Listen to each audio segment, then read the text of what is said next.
So what we're going to do today is I will walk you guys through the process of regripping clubs. Luckily I do not have to peel any previous tape off. These are just from factory.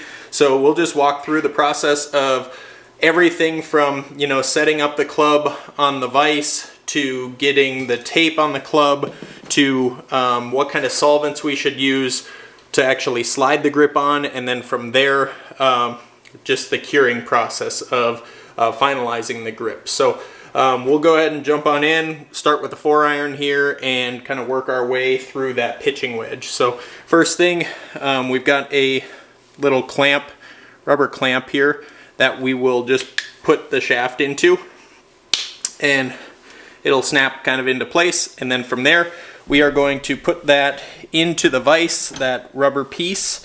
It's just to protect the integrity of the shaft so that you don't crack the shaft or damage it while putting it into the vise.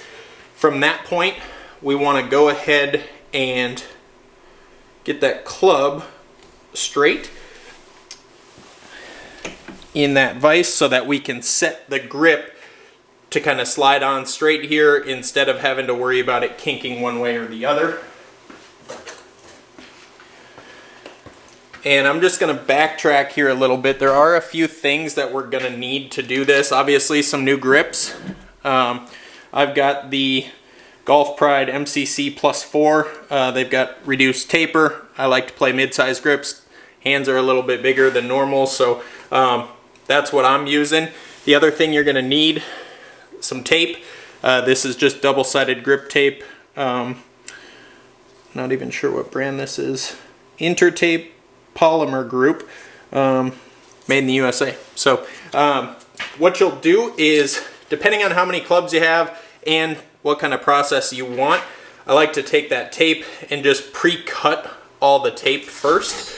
So you stretch that tape. I usually do it to kind of these white lines here on the grip, and then extend it maybe an inch past so that we've got a little bit of extra to play with here on the end of the shaft. And then what you can do is just cut this off. I like to use just a straight razor, and from there I will just cut as many slices as I need for the project that I'm doing. So today I've got 8 grips to do, so I'm going to go ahead and just cut 8 pieces of this grip tape here first.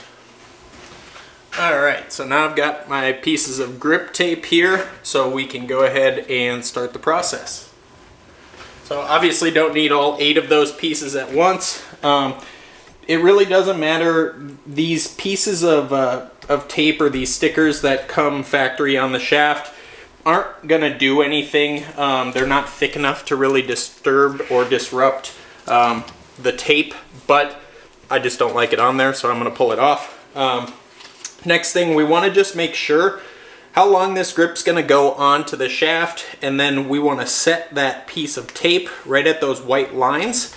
That's going to make sure that this tape isn't sticking out underneath the grip. We want that grip to stick just out underneath that tape, and then we've got a little bit of extra hang off from that kind of extra inch that we did hanging off the end here.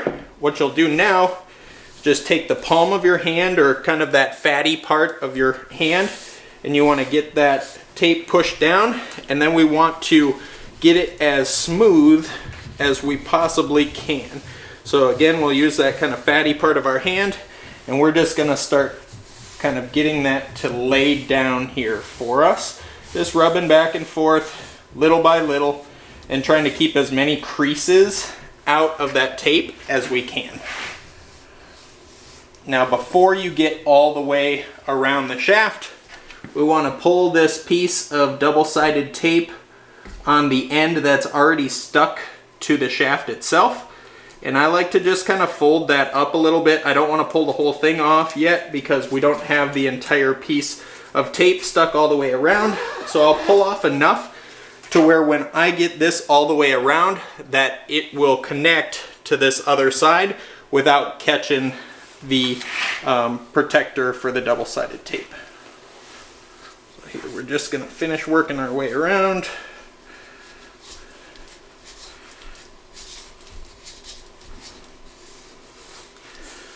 Okay, so after that tape is all the way around here, we can pull the protection tape off. And then I like to take this extra here that we have on the end, just twist it around.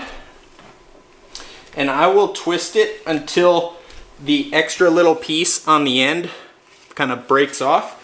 Then I got a nice clean end of my club here, and I just kind of push that into the butt. Now, we'll take our tag off that first grip. If I can get it here. Okay. And all of these grips have a little hole at the end.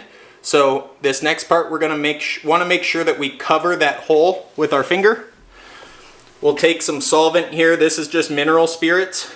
We're going to put it into the wide opening. Squeeze just a little bit in there. Again, I've got that one side covered. I'll cover this other side. And then we'll shake it inside of that grip to make sure that we get even coverage all the way through, because we have to get this thing to slide onto this tape. Then I'll take this, I'll pull my finger off of the small end at the butt of the grip, and then I'm going to keep this so that it keeps most of that liquid in there. And I want to slowly remove my finger so that we can cover that grip tape with all of that solvent that was in the grip itself. From that point, we're just going to take this grip, have it straight up or however your player wants it or however you want it. We're just going to slide it right on here. And then I like to line up as precise as possible with the 3 white lines that are on the grip. And then this is actually a corded grip, so it makes it quite a bit easier to get everything to line up accurately. We just want to make sure that those cord fibers are all straight. So after you take a look at that, make sure everything is straight and looks good to go. I get a little particular about this point because once these dry, there's no moving it. And so we really want to make sure that we get these grips put on straight. There's nothing worse than looking down at a bunch of odds and ends grips that are kind of kinked one way or the other. Just kind of messes with me. I don't know, you guys might be a little bit more mentally strong than me. After we're done straightening that all up, we want to take the grip of the club and just hit it down on the floor a couple times. Make sure that there is no extra space in this butt part separated from the shaft itself. And then we'll just pull off that rubber piece and we have a completed grip.